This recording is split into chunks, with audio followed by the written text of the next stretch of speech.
of Contemporary Art presents Mixed Taste, tag team lectures on unrelated topics. Tonight's unlikely pairing, Bioluminescent Mushrooms and the Gang of 19, with Andrew Wilson and Curt Garrett. Please welcome your host, Bobby LeFebre. Hey! Good evening!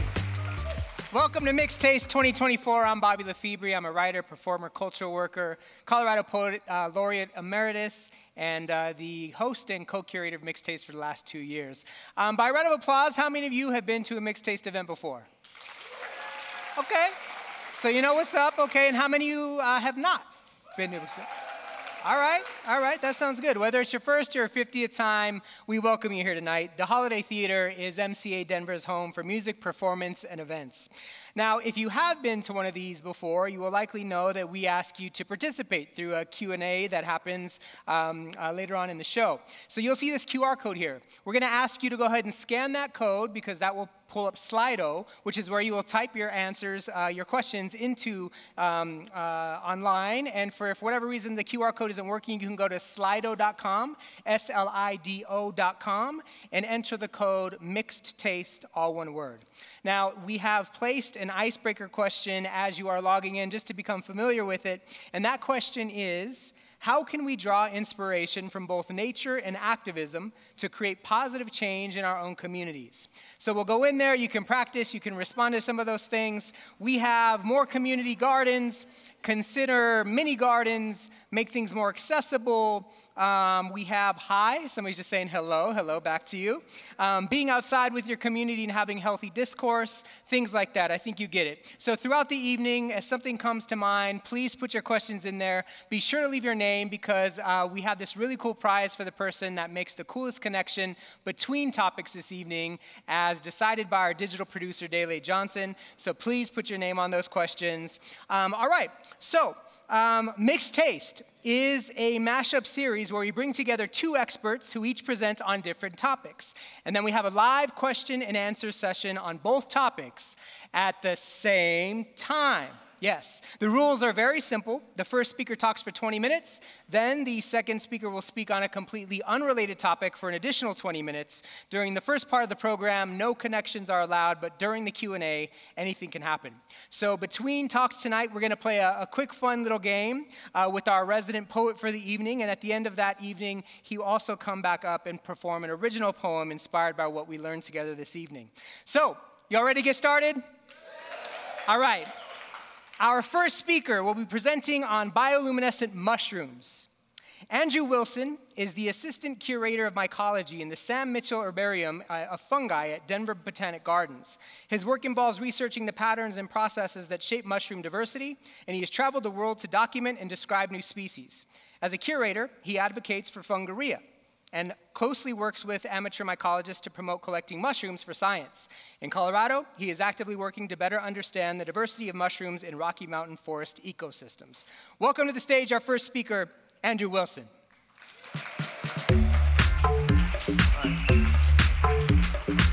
Thank you, Bobby. It's a pleasure to be here. It's like really exciting. This is kind of my first time being in like a game show-like atmosphere, so happy to be here. And I like stories, and mushrooms are great for stories. And this is only one of a million possible stories that I could share about mushrooms. And so I'm excited to share this one and kind of give a little bit of a taste in only 20 minutes. But this story isn't necessarily mine. I have to give credit to a lot of different colleagues and friends who are involved in really unearthing this story and unpacking this for the rest of us, and so it allows me to share it with you. First off, I'd like to really acknowledge my good friend, Dr. Brian Perry from California State University. I'm East Bay. 90% of these slides, especially the bioluminescent ones, I borrowed from him. I don't want to say stole because he gave them to me. And both of us studied under the tutelage of Dr. Dennis Desjardins, who's one of the world's foremost experts of fungi, little ephemeral fungi that occur in tropical forest ecosystems, growing on the litter, leaf litter area. And there's millions of different kinds of these little brown fungi that grow in these kinds of ecosystems, and many of them actually bioluminesce, which brings us to our study, because Dr. Cassius Stevani and his graduate student at the time, Dr. Anderson Oliveira, were from Brazil, and they had found some of these bioluminescent mycenas. And they reached out to Dr. Denis Desjardins, and because Brian was studying the genus Mycena at the time, brought Brian along, and for the last decade at least, they've been exploring the world of bioluminescent fungi and trying to understand how bioluminescence in fungi relates to lots of other biological organisms and fits on the fungal tree of life altogether. So, as I mentioned, I like stories, and being a child of the 80s, I kind of became entranced in fantasy, and if it comes to Star Wars or Indiana Jones, pretty much anything Harrison Ford did. And that, I don't know how that necessarily translates into how I ended up studying mushrooms, but I like to speculate in some ways, because as I matured through college and began an interest in biology and started studying mushrooms under Denis Desjardins, I started to realize that each of these mushrooms and species in and of themselves, and the process of documenting fungal biodiversity, ends up giving you the opportunity to talk about the potential stories that each species of mushrooms might have, such as bioluminescent fungi. And as a result, you can start looking at these fungi like artifacts. And one of the interesting stories and parallels is that I guess you can ask yourself the question, what happens to the Ark of the Covenant at the end of Raiders of the Lost Ark? We kind of do the same thing with mushrooms, believe it or not. But we kind of have the opposite effect. Instead of like squirreling it away like they did with the Ark of the Covenant to hide it from the populations, we actually want to put them in fungaria so scientists and researchers can have access to them. What we try to do is we document these fungi, put them in places like the Sam Mitchell Herbarium of Fungi at Denver Botanic Gardens, because these can be used as a resource to unlock these stories, to understand something a little bit about their history. Because these specimens represent the potential for knowing what these species are and when and where they occur. By connecting these patterns of what, when, and where, we can start unlocking the questions or biological questions of how they interact with the environment. What are the important roles they play? And so in this science, we use the process of taxonomy and systematics to unlock and describe this fungal biodiversity by and large. And if you're a student of biology, if you attend biology classes, maybe some of you decided to go a different route rather than study biology because some of this topic can be potentially boring. Because you learn something like species concepts. You learn how the shape and structure of the organism might help describe whether or not it is different from another organism, and that's going to be how we define new species. But in mushrooms, there can be many ways of using taxonomy and systematics to explore fascinating new questions. And this can be demonstrated very easily by my advisor, former advisor, Dr. Denis Desjardins, who has one of the only designations or distinctions of being on Arizona State University's top 10 species discoveries 3 years in a row with 3 new species of mushrooms. And I'd like to introduce some of them now. One of them being a pretty sort of cool fungus. It's a stinkhorn fungus named of the genus Phallus. As you can imagine, the genus Phallus represents a male anatomical body part. And Denis and Brian discovered this in, I think, tropical Africa when they were going on an expedition. And this fungus had the distinction of being the smallest species of Phallus that had ever been discovered. And it made the news cycle, especially on NPR, where I think it was on Wait, Wait, Don't Tell Me, Bluff the Listener game. And it was funny because what do you do when you find the smallest species of Phallus? You name it after your colleague. So Dr. Bob Drews, who is actually holding the specimen right there, was actually honored for this. And he took it all in good fun. He's a good sport. And here he is playing saxophone, jazz saxophone with Denis, in the tropics somewhere, because this is what mycologists and herpetologists do when they're in the tropics. But this also brings us to a nice segue to our next fungus, because Dennis, before he became a mycologist, was a classically trained jazz saxophonist. And the next fungus is our actually first bioluminescent fungus. It's Mycena luxaturna. And they described this species first back in 2011. And the name luxaturna he bought from Mozart's Requiem. And the reason why he got this name is because in Latin it means eternal light. And it's very descriptive because mushrooms like Mycena luxaturna glow consistently. This is very different from bioluminescence and other groups of organisms. They are constantly giving off light, whether or not it's during the day or at night. You can take this mushroom right here and turn off the lights, and you will see that it is actively glowing even in the light itself. So that was a very apt name. The next specimen was actually described or actually collected in Borneo by a couple colleagues from Berkeley University. And they brought this thing to Dennis saying, this is like a really weird fungus. What do you think it is? And Dennis was saying, well, it's actually probably a new genus. And so they named it the genus Spongiforma because it had this very spongy-like structure. But it's also brightly colored, kind of had a fruity smell. It had like little pineapple-like spores. So I don't know what the people of Berkeley were smoking at the time, but they thought it would be good to name it after a cartoon character.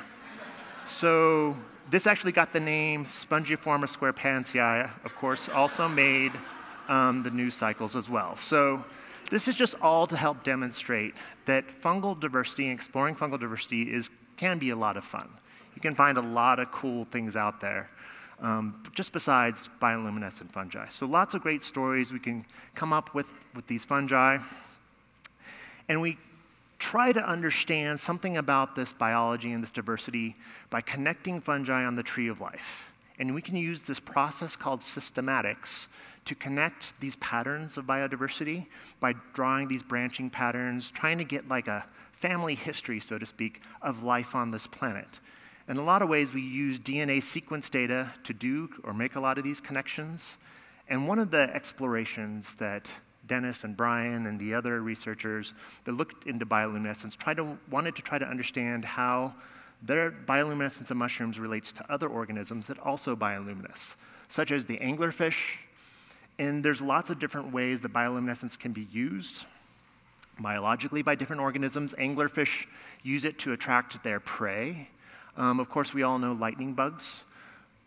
A lot of you probably understand that it's sort of used as a signal to attract mates, but there is sort of compound stories to this bioluminescence onion because there's other unrelated groups of lightning bugs that actually use the flashing to attract those mating bugs in order to parasitize them and consume them as predators.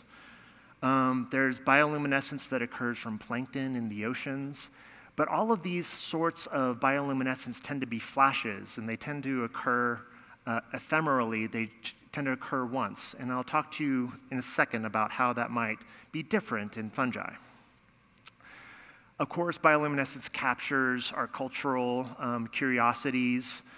It was featured in American stamps about 2017, 2018, so much so that the first photograph of a mushroom on an American stamp was the bioluminescent mushroom by Taylor Lockwood of Mycena lucentipes. Denver Museum of Nature and Science had a Creatures of Light exhibit. I don't know how many of you remember that. Yeah, so I can kind of see some hands raised. This was actually a really cool exhibit, which had some talk about bioluminescence, and they actually approached me to bring in some bioluminescent fungi. And I was able to actually source some Armillaria mellia cultures, which you can actually get through the mail order. And they grow them on bread agar, which is a nice grain-like medium because it's part of what's needed for the bioluminescence.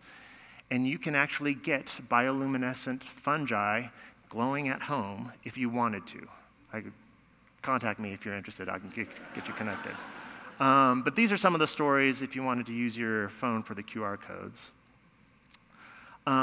But one of the things I wanted to point out with the scorpion is the difference between fluorescence and bioluminescence. Fluorescence, such as what you see with this scorpion and potentially with your gin and tonics, as they have the black light out there, is what's the difference between reflecting light that's emitted by a different source versus bioluminescence, which is the active metabolic process of emitting one's own light biologically. And so this process is actually done by a biochemical pathway, but was originally documented by Aristotle going back as far as 400 BC. Other people have mentioned it throughout history, such as Pliny the Elder. Pliny the Elder was a documentarian, studied a lot of plants, documented a lot of biodiversity when it comes to the fauna, the flora that exists in the world. Back in the 1500s, it was actually used in military strategy because in the dark, the soldiers couldn't see each other, but many of them were told to take some of this bioluminescent mycena or bioluminescent fungi and stick it on their clothes so you can recognize who was part of your, I guess, unit. This was also used as, I guess, potentially in World War I and World War II.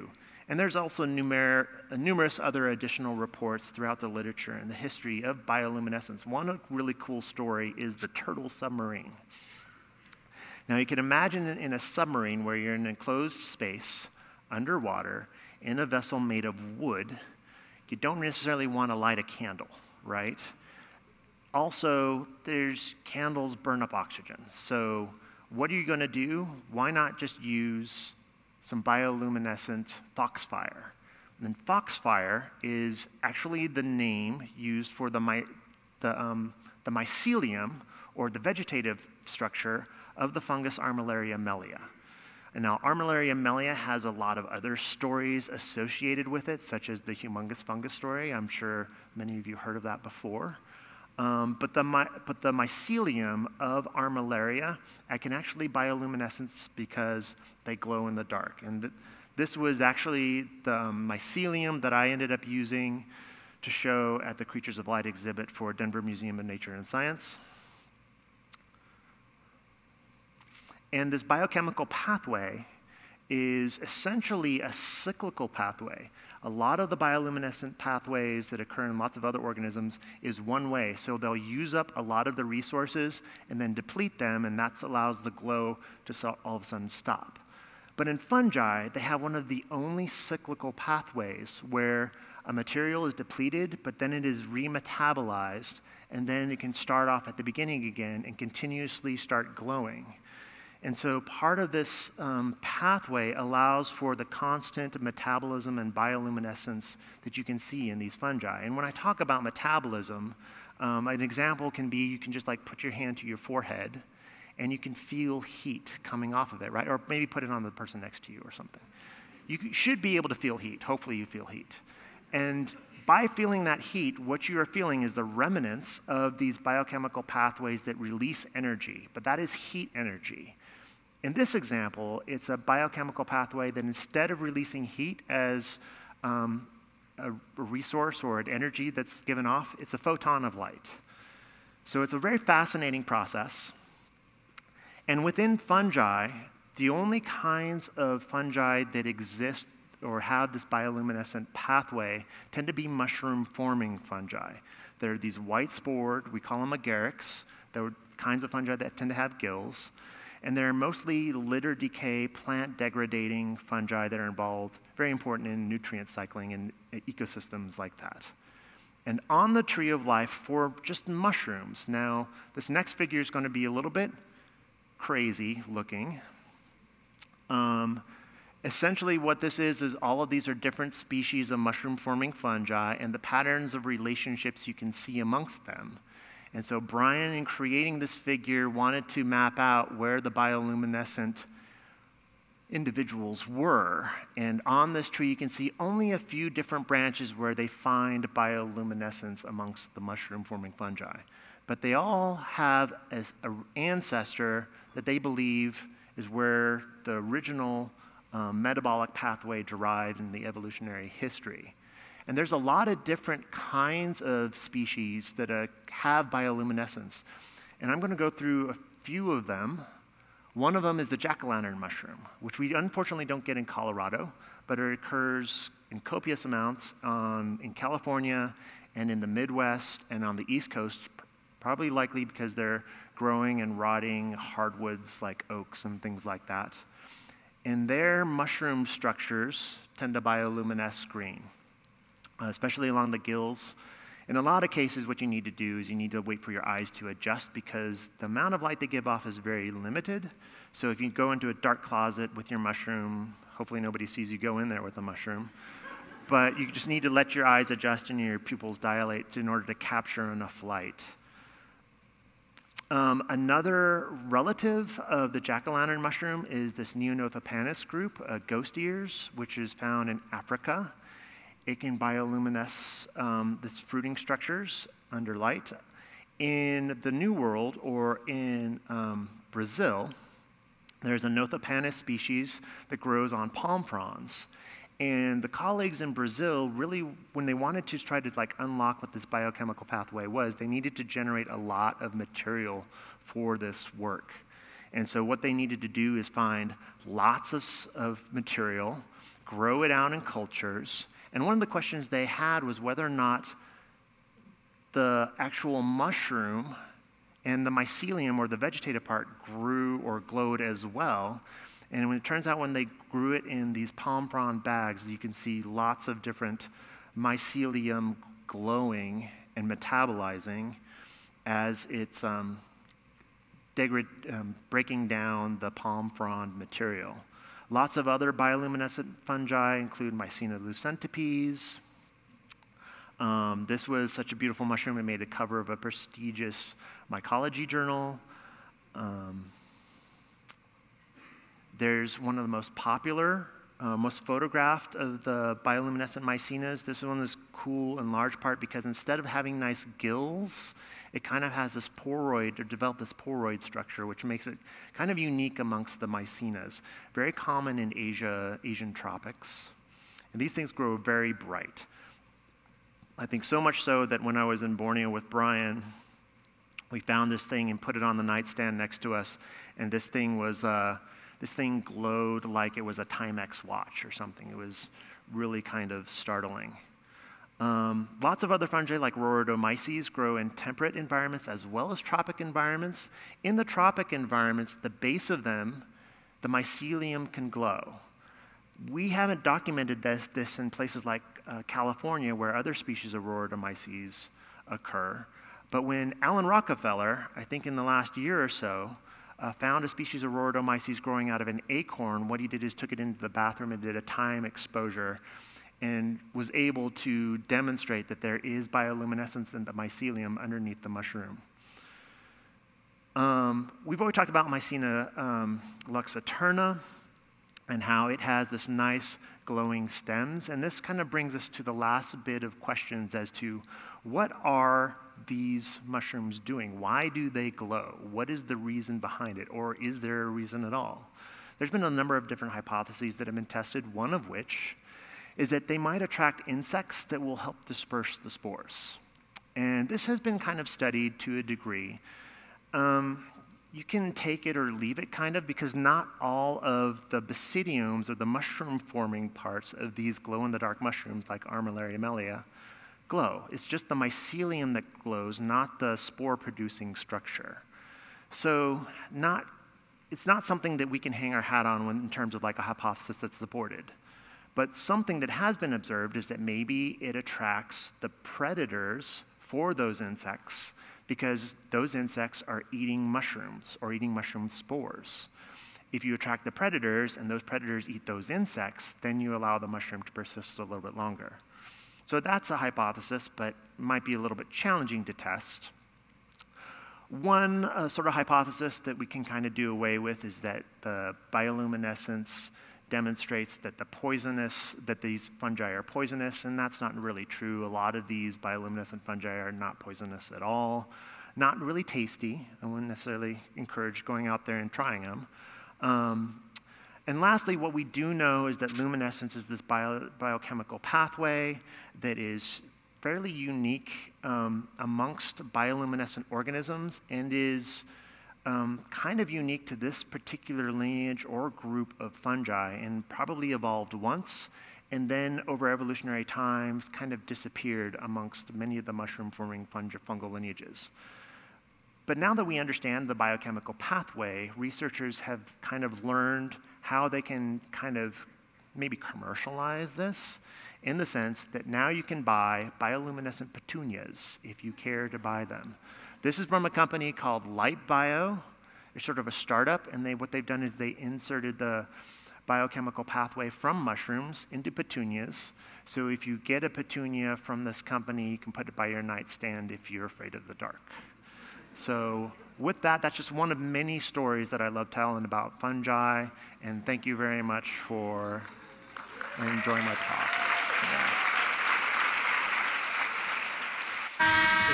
It's halftime. It's halftime. Thank you so much, Andrew. It is halftime. If you need to, please take a break. Grab another drink if you need to. But we are going to play a really cool game in between talks tonight. So tonight's game is called Bioluminescent Mushroom or Something Else. So I'm going to invite tonight's poet, James, to the stage with me. And I have a list of terms here. I'm going to come on up. Yeah? Welcome, James, to the stage. So, James, I'm going to read the name of something to you, and you're going to tell us if it's bioluminescent mushroom or something else. Sounds good. This sound fun? And then I'll ask you all, too, so you all get to participate as well. I'll ask James. I'll ask you. We'll see the answer. We'll move on. All right. So first up in this incredible game, a mesoprol. Mushroom or not? I'll go no. No? No on the mushroom. Audience? No. Yeah. Let's see what it is. What is it? What is it? What is it? 100%. Give it up for yourselves. Yeah. Oh, okay. 17. Okay. Ha-ha. So. I knew it was drugs. Yeah. All right. Next up, we have Gallus Gallus. Gallus Gallus. Gallus Gallus. Let's go mushroom. You're gonna go mushroom? Yeah. Gallus All right. Gallus. Audience. Mushroom. Let's see. How's it shape? Okay, look at this a little closer. A little closer. Okay. It is not a mushroom. Oh, a chicken? No, that's not a bird. Yeah, it's the red jungle fowl. Oh no. Yeah, the thing we get chicken from. Yeah. Thank you. Thank you to that. Gallus Gallus. All right. Next up, we have the Aluropa melanuca. Okay. This one's got to be a mushroom. It's a mushroom? Got to be. You're going yes? Yeah. It's multiple choice. Audience? I mean, all these names, you know, all these names, they sound legit. Sounds legit. Come on. We're at 76% mushroom. It's a panda. Ah. Yep. Nah. You never know. You never know. Never know. Nope. All right. How you feeling? Good. I feel good. Yeah, I feel good. You know. All right. It's test all over again. Yeah. All right. So next up, we have the Amphultus olorius. Okay. All right. I don't know these big words. Yeah. Let's see. I'm gonna say it's something else, and watch me be wrong this Something time. else. Audience, where we at? Yeah. Oh, we got 50-50. Somebody break it. Somebody break it. We got 50-50. 50-50. Oh, 51. Who did that? And we got mushroom. Oh, my goodness. I know. This is rough. All right. We got the Amanita muscaria. I'm gonna say something else. Something else? Something else. All right, audience. Let's see. Okay. 54-46. It's gonna be somebody's grandma, and you're not gonna be ready. So hold your breath. Hold your breath here. Ready? What do we got here? All right, we got 53-47. Oh. However, look here though. It is not bioluminescent. Ah. Hey. Trick question. Trick question. I see. All right. Next up, we have the Drosophila Melanister. Okay. That sounds like something out of Jurassic Park. Yeah. We'll say, I'm going to say mushroom. I'm going to go mushroom. Audience? Oh. Oh, a fruit fly. Is that what somebody said? Somebody's on their game on here. their Google game. We got something else? Something else, huh? Something else. All right. We got 76 to 24. Some people might know some stuff in here. Let's see what's going on. Ba-bam. Mr. Fruit Fly. Yeah. Okay. All right. Yeah. I got to go back to school. This is rough. All right. We got the Flugtwat-Neck McGeeter. My goodness. Something else. What do you think it is? If it's something else, just out of curiosity, what is it? My brain went to nectar, but that's probably wrong. Okay. All right. Audience, where are we at? 76. Okay. Anybody guess what it is? A fruit. A fruit, yeah. Not a mushroom. We'll see, huh? I guess we'll see. And the answer is no. Oh, look at that. Yeah, it's the motto for the city of Paris. I tell you. I couldn't tell if in the coat of arms here, whatever that is, maybe there's some bioluminescence, but I don't know. Yeah. All right. Next up, we have the Philobetis manipularis. Let's go Philobetis. That sounds wild. It does. Philobetis. Yeah, let's go. Let's go mushroom. Mushroom? Yeah, Philobetis. 68. Okay, we got mushroom. We got something else. Zetus lupitus. Give yourselves a round of applause. Yeah. Okay, yes. That's all I'm talking. Philobetis. All right. All right, you ready for one more? Yeah, give me the last one. Give me the last. Last one of the halftime tonight. Oh my goodness. We have quid latine dictum sit altum videtur. Okay. Yeah. I don't know if that's how you say it, but that's how I'm saying it. You're a wizard, Harry. Yeah. Yep, something out of Harry Potter. Something else. Something else. That's, I agree. Something else. Something else. 98%. Something else. Okay. And the answer to this is... Give it to me. Whatever is said in Latin sounds profound. Yeah! Give it up for James! Thank you, sir. Thank you. And that concludes our halftime. And now, on with the show. You ready for our second speaker? All right. Curt Garrett is a third-generation Coloradan. He grew up in Lakewood and attended a segregated school for students with disabilities before he became one of the first students to be mainstreamed in Jefferson County.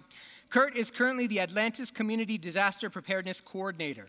Atlantis is a center for independent living serving 7 Metro Denver counties. Their mission is to advocate for people with disabilities to live in fully integrated communities on their own choosing. It's Curt's goal for Atlantis to become a national model in shaping and sustaining our community's preparedness culture. Please welcome Curt Garrett.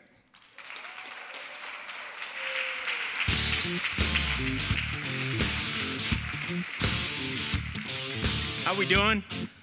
Good? Right on? So, I am here tonight to tell the story of 19 individuals. And let me make sure I push the right button here. And by the way, you got about 30 seconds to memorize all those names. And we're going to have a test later, okay?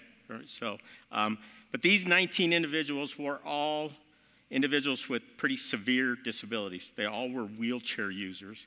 And there probably is not a group of 19 individuals that had more of an impact on civil rights here in the United States and in Colorado. And it all started here. I'm going to start out with a story. You know, there always has to be a lead up. Where did this all start? I'm going to start with a visionary. His name was Wade Blank. He pretty much was the impetus of a lot of this that brought everybody together. But Wade Blank, when he was in college, one of his buddies dared him to go with him to march in Selma. So he marched at Selma, you know, Martin Luther King Jr., and became involved in that organization and learned everything there was to know about organizing and non-violent actions. After doing that, he went up to school, seminary school at Kent State, He helped organize Vietnam War protests, and unfortunately, part of our country's dark history. Do people know what happened at Kent State?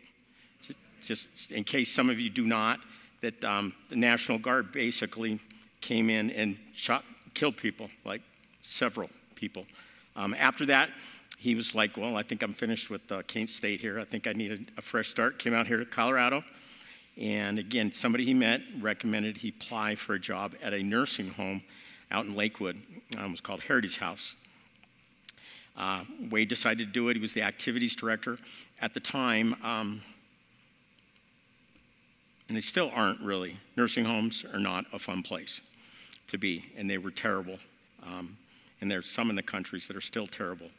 But at this particular nursing home, you literally had a 90-year-old man rooming with a 14-year-old young man or boy, which we all know that just doesn't work. But nobody cared.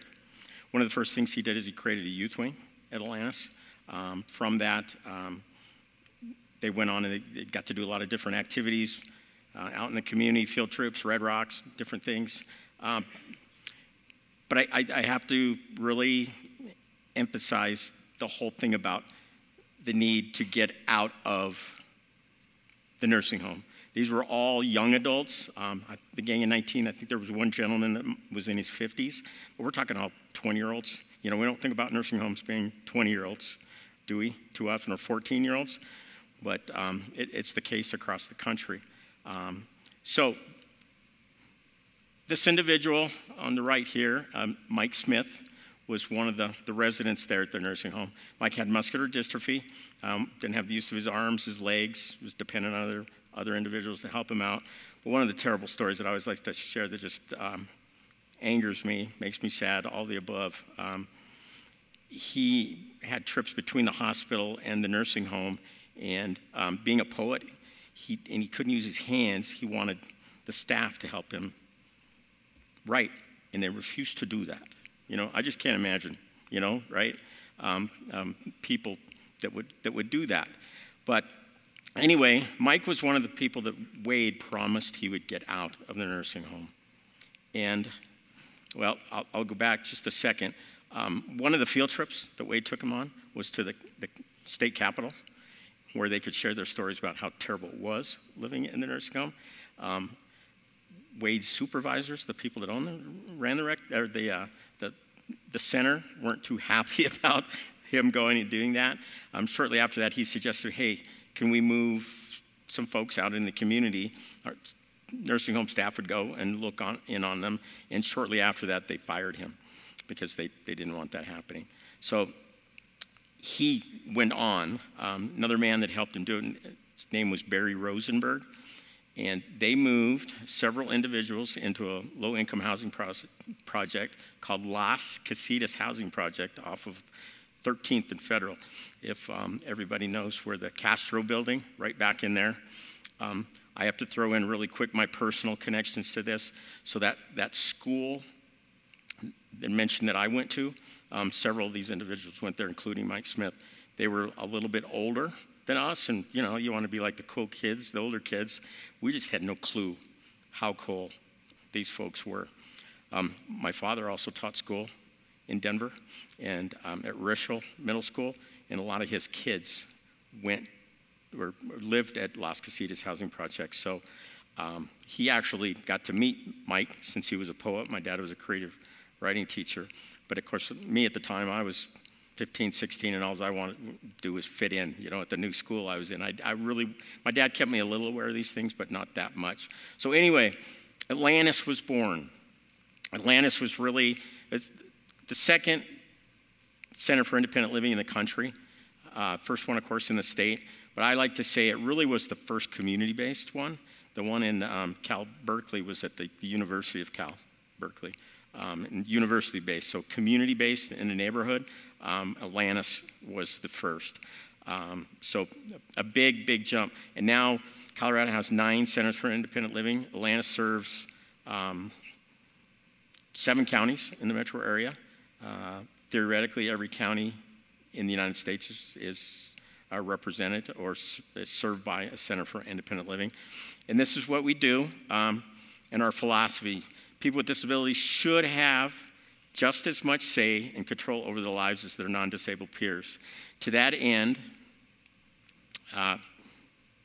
Independent Living is dedicated to providing individuals with disabilities the skills and support to achieve what others take for granted.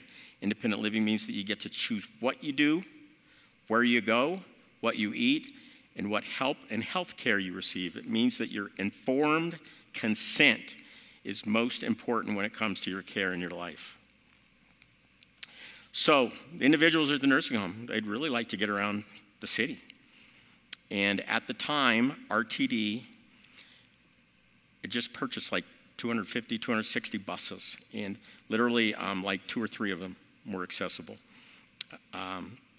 It was estimated there was somewhere around 3,000 people with disabilities in the area at the time, so those buses weren't going to handle it. Atlantis eventually filed suit against RTD, lost the court cases, and from that, Wade Blank and this group of 19 individuals, and it was really led by those 19 individuals. They went and they chained themselves to the buses. This was 1978, 4th of July weekend. They started the 5th of July. They chained themselves to the buses. They were there for 2 days. The reason why it was 2 days is because the Denver Police Department had no clue what to do. You know, like, how do we get power wheelchairs in a police car? And the jails weren't accessible either. So one of the things that came from that, yeah, right, yeah. So, yeah, what are you going to do, you know? Plus, it's, you know, not a very good PR move, you know, either, right? So, so these individuals there for 2 days had a huge impact. They actually were the birth of an organization called ADAPT. And if you've seen any disability-related protests around the country for the last 40, 45 years, that was born out of the group of 19 individuals here in Denver that risked their lives. Yeah. Right on. You know, the subject matter, the focus is not, you know, ADAPT was Americans Disabled for Public Accessible Transportation. It's now moved to more of a focus. It's currently Americans Disabled for Attendant Care Programs. The thing that is keeping people or forcing young people of all ages into nursing homes is the lack of home and community-based services, the staffing. So right now, the largest number of, the age group that has the largest number of people being admitted into nursing homes are 34 and younger. And it's because of that. We're lucky Colorado supports better than most states. I mean, aren't we lucky to live in a state that just gets it? The people, you all, right? So, yay. So, it moved across the country, the movement. And really what came, you know, the buses didn't become accessible for another, 15 years. But what it did, it showed people around the country that people with disabilities, that, hey, we have a voice and we can use it.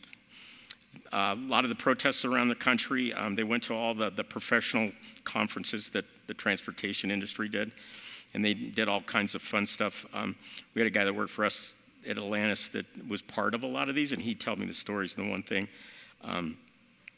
he would always tell me were the stories, the hand, what they would do. They would arrest the non-disabled support staff, was one of the things he had to deal with. The Wade in their group actually went to, it was a protest, I think, in San Antonio, and they took them, put them in the jail all together. Well, they were getting them out, and here are all the folks in wheelchairs, but Wade wasn't around, and they were all like, "Where's Wade?" Well, sure, we'll send, you guys go outside, and we'll send him out later. Well, they all knew no, They all stood up and said, "No, we're not leaving until Wade is right here in this hallway with us." And of course, then they followed up. But some actions, other actions that ADAPT and that group did here in Denver. City of Denver said, "We're not going to put in curb cuts." Do you guys know what curb cuts are? They're the the little dip when you cross an intersection. So that group, city wasn't going to do it. They said, "We don't have the money for it."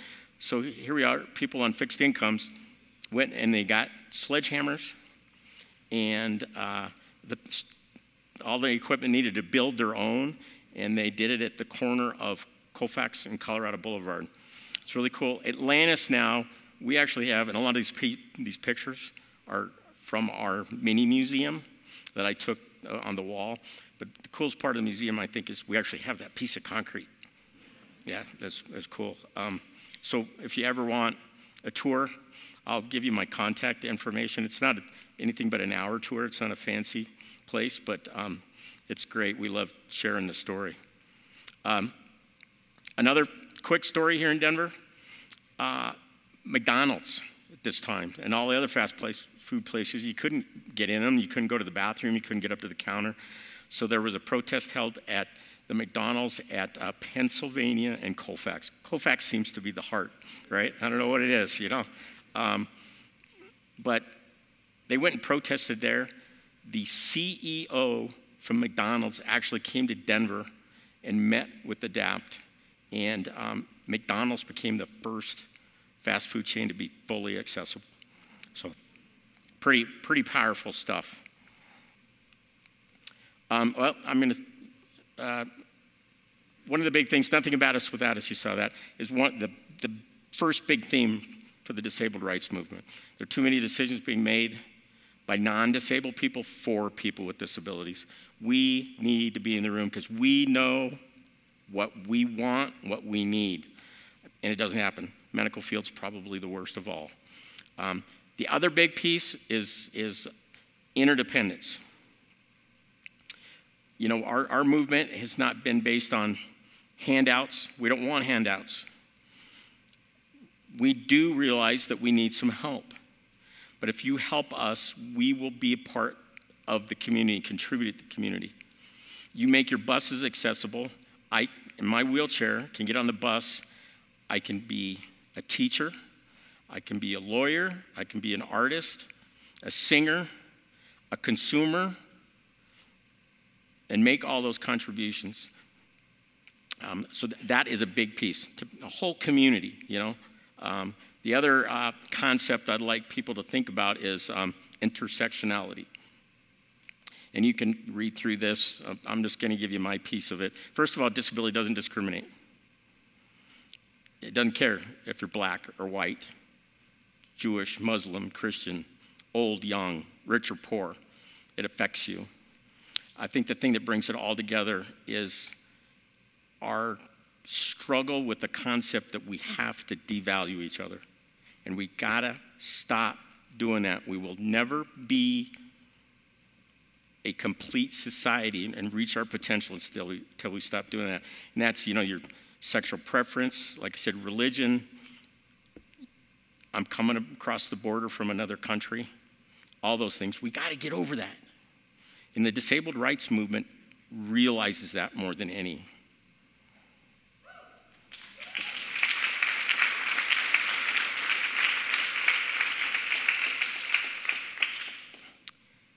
I got to tell you a story about an individual, and I went to school with Larry. His name's Larry Ruiz, the guy in the middle of the picture, chained to the bus. I really think this is pretty awesome picture. The guy with the racquetball. I mean, look on his face. I mean, it's kind of, this whole thing is so symbolic, right? The guy with the cool sunglasses, you know, and just the guy looking and going, what is this? But anyway, Larry had cerebral palsy, was nonverbal.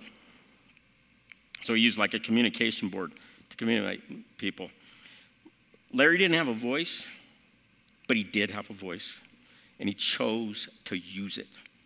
We all have a choice. Maybe we don't have to go chain ourselves to a bus, but we can vote. You know, if Larry can risk his life, chain himself to a bus, plus Larry like was arrested, I think somebody told me recently, like 90 times at protests all over the country. But if he can do that, we can at least take the time to learn what policies the politicians have been doing or going to be doing. That is what we should be basing our votes on. Not how they look, what their age is, what color their hair is, how they walk up and down a ramp. the last piece I'd like to leave you with is from Larry, his quote. Yep. If you're going to chain yourself to a bus, chain yourself to the front of the bus.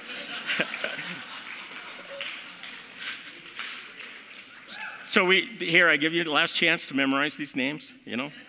I don't know, you might win a free trip to spend a night at Suncor, you know, out there in Commerce City. No, just kidding, just kidding.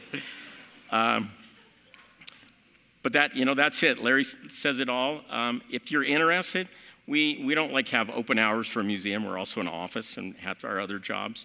But if you would like to, especially bring a group to Atlantis, that if my email contact, if you take a picture of the old QR code there, all my info, if you email me, we can do that. We've done it, and the last year I've done it for National Guard, doctors, college students, all of that. We have a whole museum, a whole timeline of the disabled rights movement. So thank you.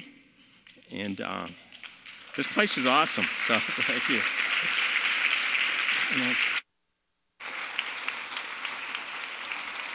Thank you so much, Curt. Incredible and important local history, yeah? So now we're going to get started with the Q&A.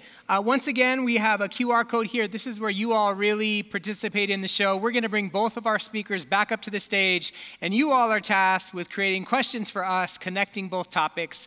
And once again, tonight's best connection is going to get a really cool prize as chosen by our digital producer, Dele. So please, this is really where you all shine. This is what makes the evening fun. Whatever you heard this evening, find ways to connect bioluminescent mushrooms and a gang of 19. We're going to bring our speakers back up here and have a conversation on both topics. Whenever there is a connection made between topics, I have this really cool gong that I get to hit, so it makes it fun for me. And tonight we have an extra special feature. We have mic'd the gong, so it's going to be extra loud. So please make those connections and make my life a lot more fun. It's going to be really interesting. I would love to welcome back our speakers to the stage. Give it up for our speakers and their topics. Thank you so much. Thank you. All right, we're going to get set here. And once again, we have an incredible prize for the person who makes the most incredible connection this evening.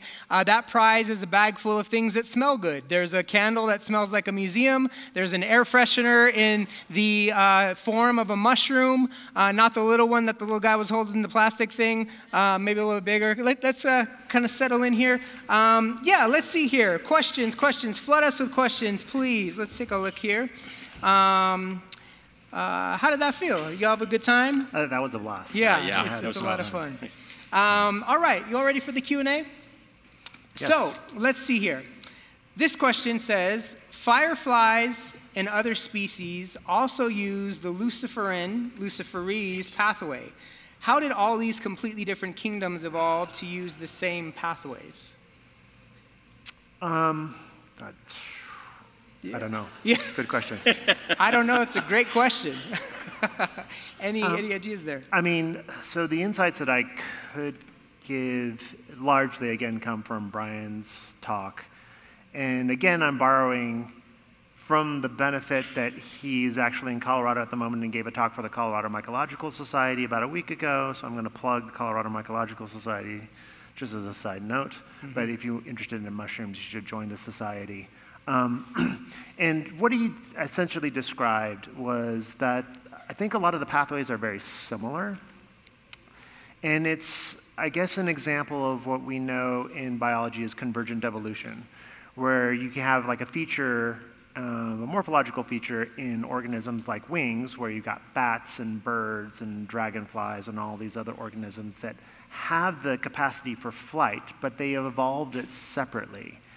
And I think in all these bioluminescent organisms, you can have a very similar pathway kind of being evolved sort of naturally, but in different ways. And I don't know if they're exactly the same.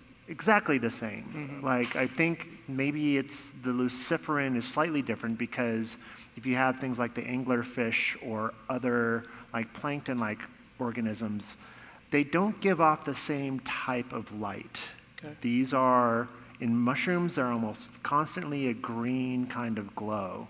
But as in some of the images, you can see they're different kind of bioluminescence. They're blues, and I think limited to a certain wavelength of the electromagnetic spectrum.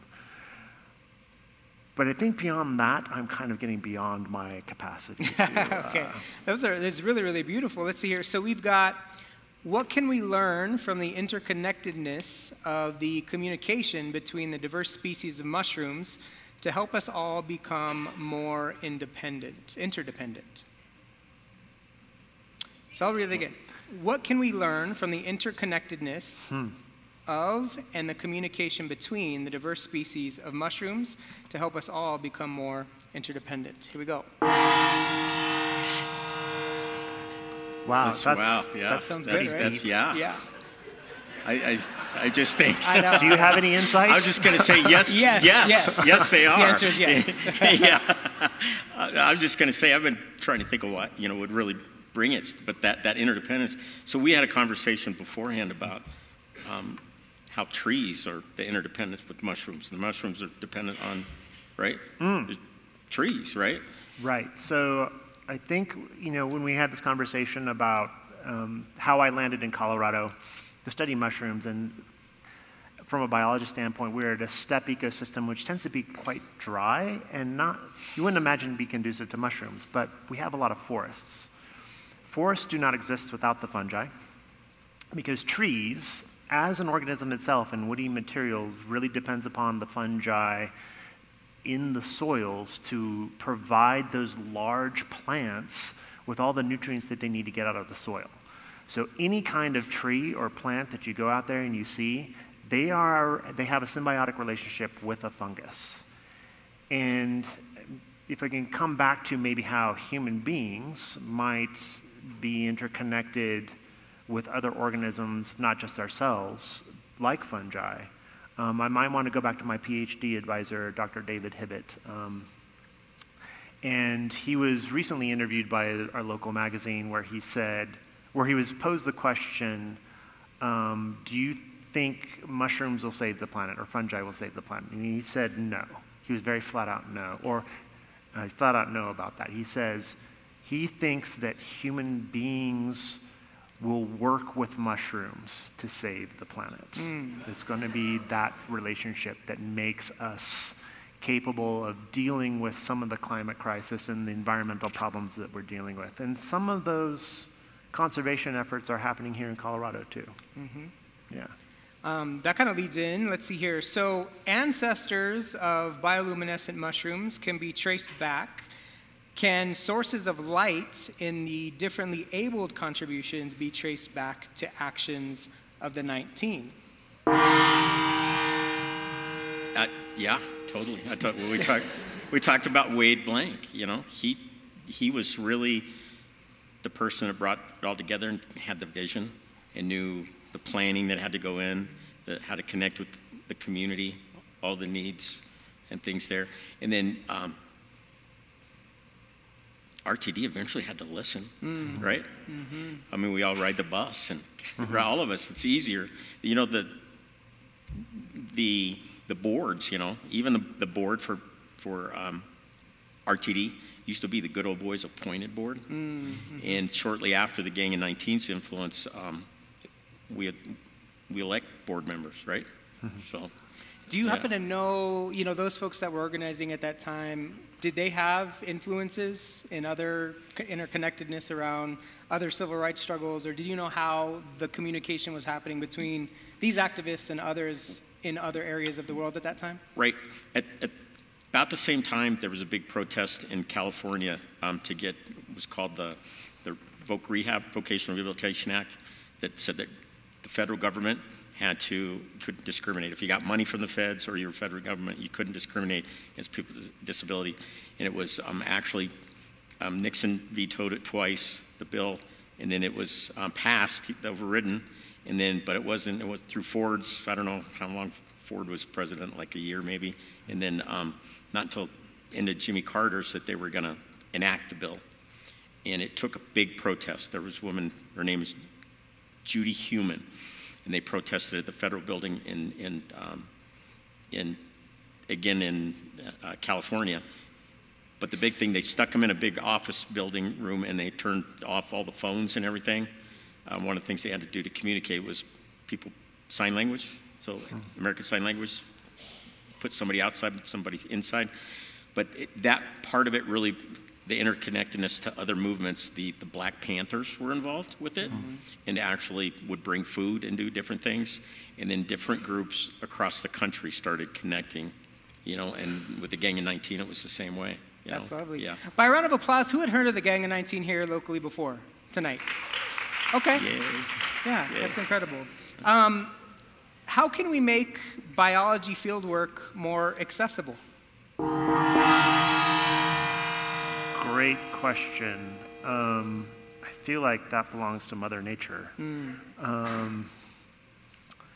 But yeah, so I think there is a large movement within the scientific and biological communities, especially in mycology, to try to open up and include a lot more diversity within biology and sciences. There is a program within the Mycological Society of America called SPORES, which is, I can't remember what the acronym stands for, but it's essentially the society tries to include as many different people from diverse backgrounds as possible. And while we are probably focusing on able-bodied individuals, most likely, I think we need to also ensure that there's a lot more opportunities for individuals who can't necessarily get out to nature as easily.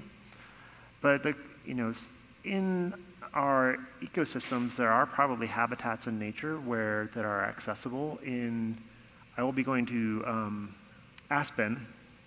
And I don't know of how many people go to Aspen and along the Independence Trail. There's a little place called the Braille Trail. Has anybody heard of that? Yeah. That's a great place to find mushrooms. And it's actually, so I teach at the Aspen Center for Environmental Studies, a little course there every now and then, and that's one of our first places we go to. And it's kind of a really cool space where people who can't see can follow a rope line and have access to nature in a way that's safe and accessible. So I thought that's a cool way that potentially we can provide opportunities for other people. I think we just probably have to put in the effort and time. How do folks find out about these types of things? Is there an event board? Is there some type of place that folks can go to kind of look at these events and get engaged and involved that way? For events like what? Yeah, or events or just like places like this to go and check things out. So I think the Braille Trail I found kind of on accident. Just going to Aspen and teaching these courses and trying to find places that we could find fungi. But if you wanted to become part of like foraying for mushrooms and interacting with things, you could join the Colorado Mycological Society. And if you are one of these individuals who don't have as ease of access, maybe contact me. I probably would be one of the more accessible individuals to discuss this with and how we can create better access. And then in terms of like wanting to get involved in science, again, you can probably contact me, and the Gardens, I think, is very open to generating opportunities for individuals, probably starting off as volunteers, engaging people's interests, because when people say they're interested, you need to get them involved before you can determine whether they're really interested. They need to know what they're getting themselves into first, really. Thank you. Yeah.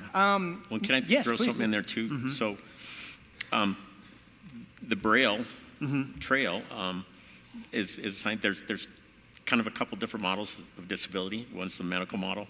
Something's wrong with you, you need to be fixed. It's your problem. And then there's the social cultural model that it's not my disability that's a problem. It's society as a whole problem. That accessibility, you make things accessible for me, and there is no problem. There is nothing wrong with me. So, and that's an oversimplification. We could do a whole hour thing just on those two models. But that's proof, and it's not telling kids that you can't do something because you have a disability. That you can, So. Yeah. Juliet's asking, adaptation seems like a shared theme in both presentations. What is the most surprising adaptation you have seen in your field and or community?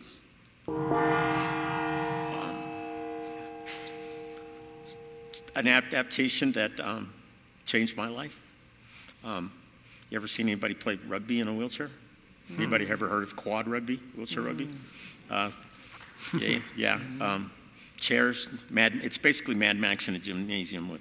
But I mean, the lightweight chairs and all. The Summer Olympics are coming up. We'll be followed by the Paralympics, and rugby will be part of that. So just I mean, that's one of That's great. Wasn't there like, I have a vague memory of like a documentary? Yeah, there's a movie that you can look up. It's called Murder Ball.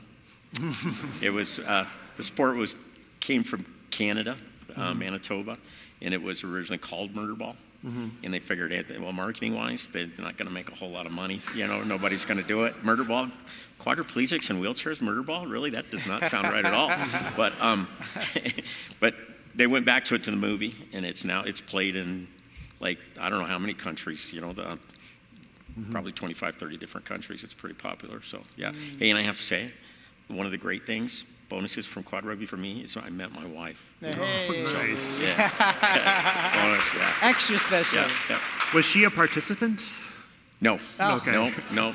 You don't have It's a long story. There's a whole romantic little piece to it. So we won't go there. We'll do that another day. You have a captive audience.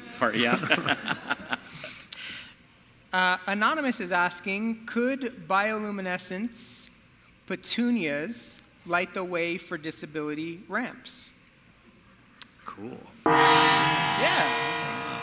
Why not? I think there's a lot of opportunities for using plants in probably not just like commercial aspects, but for maybe lighting up street paths. Because you imagine like walking down the street and all the light is being provided by trees. That might be annoying if you like have a window facing one of these streets, but it would save on the electricity bill for sure. We're seeing a lot of new buildings using plants for different things. I think we're probably not too far from some new build, including some of that stuff. Seems kind of cool. Steve's asking, is visibility the key to success in life's endeavors? Waxing poetic up here. Is visibility the key to success in life's endeavors? Wow. Yeah. That's one of those moments. Yeah. Yeah, I think so. I mean, you see it. It's so the disabled folks across the country saw what the Gang of 19 did, and opened their eyes to the fact that they could do the same thing, and it eventually led to the signing of the Americans with Disabilities Act in 1990. So yeah, but if it wasn't visible, I mean, it was on TV, it was in the newspapers, all of that, and the fact that there are so many people that don't know all of that shows the importance that we need more visibility. Yeah. From the mycology side of things, I would potentially agree, because as a mycologist, and I tend to be biased in terms of my opinion about how important fungi are biologically, but they do not tend to be regarded as much within the scientific community or biological community, or just in society itself, because they're so enigmatic. I mean, it's kind of the problem of just us as a group of organisms and how we view the world versus how fungi exist in the world. But I think a lot of that is changing because socially we are opening our eyes to a lot of these things that we have shaded or protected ourselves from or decided wasn't that important. But now things like fungi, providing access, tend to be so important as we become more aware as a socially sensitive and conscious society. And right now, I think mushrooms are having a moment, and I'm happy to ride that wave. Right on. How long do you think that'll be? How long is the wave? I don't know. I don't want to second guess it. Yeah. We'll keep it moving. Yeah. SD asks, Gang of 19 and biomushroom researchers, what would each group request of Coloradans today? gang of 19 biomushroom researchers, what would each group request of Coloradans today? Wow. The first thing is I ask you to vote. Wow. I think the knowledge that you know, and know yourself, and know that you don't have to go. Nobody has to go to an institution. Nobody has to go to a nursing home. Nobody. That there are supports in your home that you can get. And that should be what we do. My big soapbox, nursing homes are about making money. They're not about you. They're not about me. They're not about the people who work there. They're about making money. My mother spent the last 8 years of her life there. And if I would have known when she went in what I know now in Atlanta, she would have never gone there. So just know that about yourself, you know? No, don't let society paint you in a box, you know, and tell you that these things have to happen, you know, because it doesn't have to happen, you know. That's what I would, you know. Yeah, thank you. It's important. And I have to say I like following you because you give me inspiration for my answer. Likewise. But essentially, you say about knowing yourself, and I was just saying knowing requires knowledge, and as a scientist, just asking people to be a little bit more knowledgeable about their environment and what's going on around them, not knowing what's going on in society and what's, you know, important to so many different people, but you know, environmentally, we are struggling with some concerns about what's happening with climate and everything like this. So just being more open and knowledgeable about what the environment has, and then ultimately allow that to inform your vote. Love that. Good. Yeah. Sounds like we need to work. Yeah, give it up for that one more time. Work on our personal and collective epistemologies here. Last question of the evening. Common theme is that being unique is cool. What are you most proud of about your job and or specialty? For me, I'll go first this time. I was very proud of, I guess I don't want to say I'm proud, but I want to say lucky. I feel stumbling into a career as a mycologist was a very serendipitous event for myself. I actually started off going to school to get a degree in humanities, of all things. And so I'm happy to talk for the MCA Denver, because I do feel a connection in some way. But somehow, because of that Indiana Jones picture, something pulled me towards the natural side and the mysteries of nature. And so as a result, I feel like very fortunate to be in this position, to be able to speak to you about something that I'm so fascinated about. Yeah. That's lovely. So I was a little bit surprised at this part of my job. Emergency management, I deal with that a lot, preparedness for folks with disabilities, but a lot of what I do is advocate for our needs to be met during disasters. And it's the whole nothing about us without us concept, is that I go to meetings and I'm at the table, and it's always been, okay, disabled, special needs. By the way, we don't use special needs anymore. There's those people over there.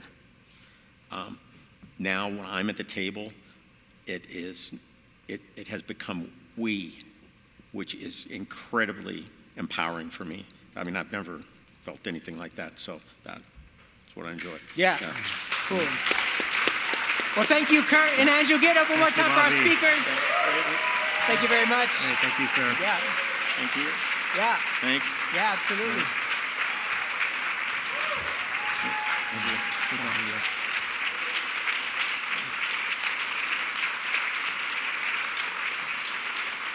And now it's prize time. Thank you very much. Every week here, we give away an incredible prize as judged by our digital producer, Dele Johnson. And again, like I told you, there's some things in here that smell great. We got an air freshener, a candle that smells like a museum. What more could you want? Let's see here. So tonight's, this is super official. I got to open it. I feel like I'm at an awards show. Never done that before, but then the winner is. So tonight's winner is Juliet. Juliet, make your way down. Question was, what is the most surprising adaptation you have seen in your field/community? Juliet, you in the building? Yeah, give it up for Juliet. Here you are. My dream is like to host The Price is Right, so this is like fun for me every week. And so now, as a poet, it's really, really exciting for me that part of this show includes a poet sitting in the audience among you all, listening like you all are, distilling everything, and then coming up here in real time and giving you something that was created in real time.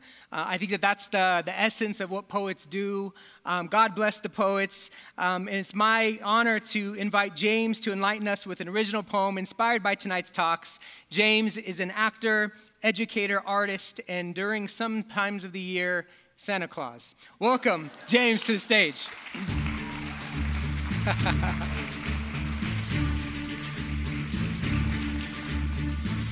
Oh, poetic, my name, look at that, that's crazy. Hello, hello. I just spent this whole time writing, so we'll see what I came up with. It might be a little crazy, but we'll see how it goes, okay? We'll see how it goes. Thank you. As a kid, I used to look at mushrooms with so much side eye. What is that funky, slightly wet, sometimes dry thing popping out the ground? Is it a monster from another land? Is it going to grow so big that it's going to grow teeth and start walking down the street, laughing and speaking of Krabby Patties from under the deep?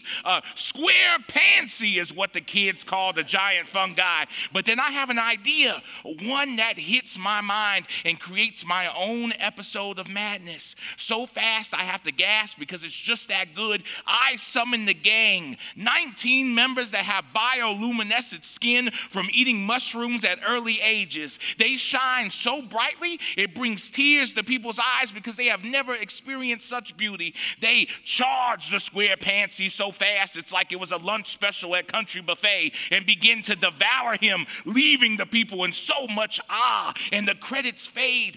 What will happen next on Fun Guy from Hell?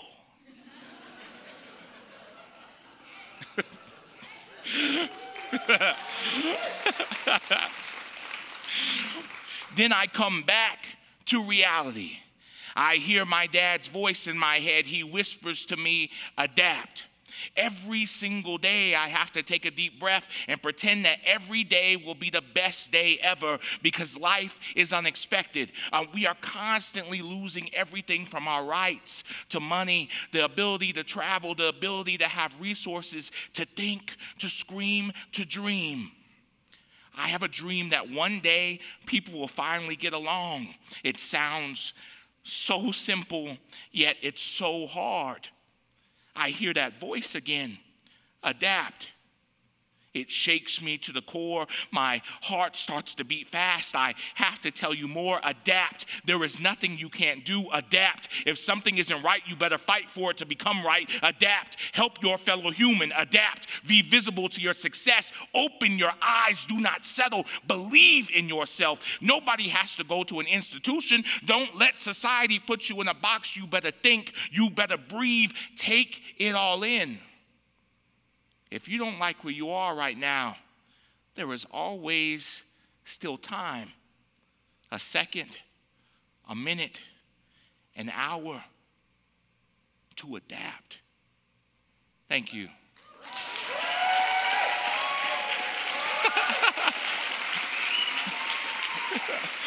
Hey. God bless the poets. Thank you, James. Thank you, Andrew and Curt. Thank you to the audience for coming. Join us next week for David Bowie and Mexican mythology. Good night.